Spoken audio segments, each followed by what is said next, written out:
Jai Hind students.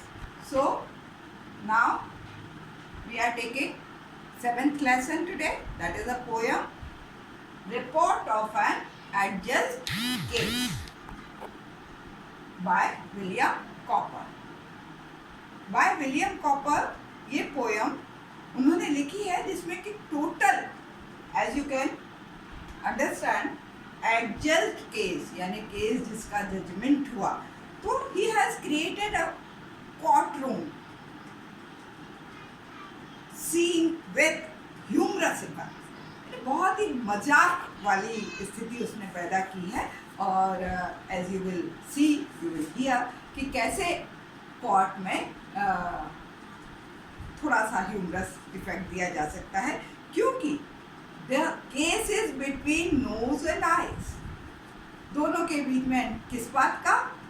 On the sole right over the spectacle, कि whom these spectacles should belong, whether eyes or nose.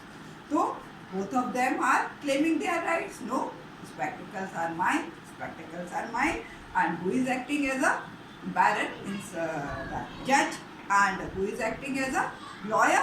So tongue, because tongue can speak, of course. Now we come to the poem. Between nose and eyes, a strange contest arose.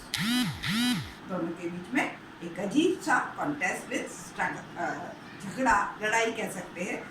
It rose the spectacle set them unhappily wrong and the reason was spectacle. ये उन दोनों में अनहैपीली wrong यानी दोनों को गलत बना देता है, दोनों को गलत सोचने में मजबूर कर देता है। The point in dispute was as all the world knows. जो डिस्प्यूट का कारण जो था वो सारी दुनिया जैसा कि जान रही है।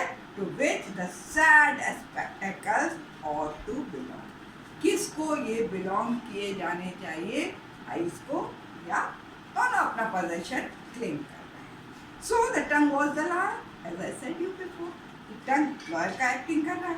And then argue the case, शुरू किया आर्ग्यूमेंट करना यानी बहस करना, with a great deal of skill and wig of full of learning. बहुत ही पढ़ के बहुत ही दक्ष होते हैं वो अपनी स्किल से एंड अपनी लर्निंग, अपनी एजुकेशन से। फुल विग जो अपन बालों की लगाते हैं, कहने का मतलब that they have that degree.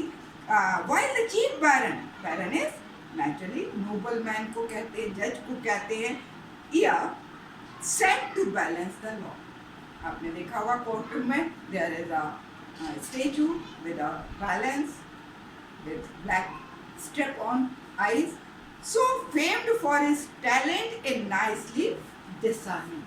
Discerning is बुद्धि, विवेक, perception. तो जो अपने लिए फेमस है, काय के लिए? अपने बुद्धि विवेक के लिए। Now the case is started in behalf of the nose.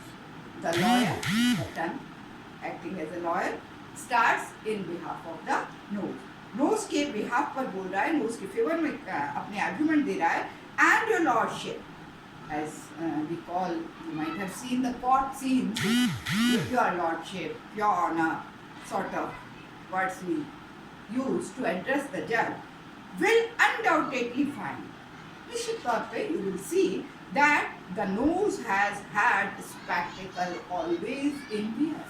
हमेशा से ही नोज अपने स्पेक्स पहनती है। Which amounts to possession time out of mind, जिसमें दिमाग लगाने की जरूरत ही नहीं है, उसका पोजेशन है ही, क्योंकि it always wears the spectacles. Then holding out the spectacles to the court, अपने कोर्ट को स्पेक्टिकल्स दिखाए उन्होंने। Your lordship observes they are made with a standard, एक ब्रिज के साथ बनाए हुए, आप देख सकते हैं, you can observe it. As wide as the breadth of the nose is, जितना ही चौड़ा है जितना कि नोज हो सकता है। In short, design to sit close to it just like a saddle, means they are made to fit on the nose only. Saddle की तरह they can be fitted on the nose only, not on the eye. Again, would your lordship for a moment suppose, फिर से वो pleading को अपने को आगे बढ़ाता है कि यू जस्ट सपोज सोचिए, क्योंकि हो सकता है it might happen, the case might again appear in the case. तो वो कहता है that the voice is face और काउंटेनेंस, और appearance had no nose. Nose ही नहीं होती हमारे चेहरे पर, हमारे अपीयरेंस में. Pray who would and who could wear spectacles. कौन और कैसे स्पेक्टेकल्स पहन सकता था, रख सकता था, डाल सकता था. On the whole it appearance that my argument shows, मेरे जो आर्गुमेंट्स है they can prove it with a reasoning the court will never condemn. बहुत ही बुद्धिमत्तापूर्ण आर्गुमेंट्स है मेरे, जो कोर्ट डिनाई नहीं कर सकता. क्या? That the spectacles plainly were made for spectacles are made for nose only and the nose was plainly intended for that. और नाक भी सिर्फ स्पेक्ट्स के लिए बनाई गई है, ना कि किसी और चीज के लिए. Then shifting his size as the lawyer knows how. आप जानते हैं lawyers are very very very intelligent. They are intelligent because they can tackle the case in any way. They can. It is in their hand कि किसको जिताना है, किसको किस तरह से आर्गुमेंट देना है, किसमें कितना वेटेज डालना है. तो इसलिए वो कहता है अपना साइड चेंज किया.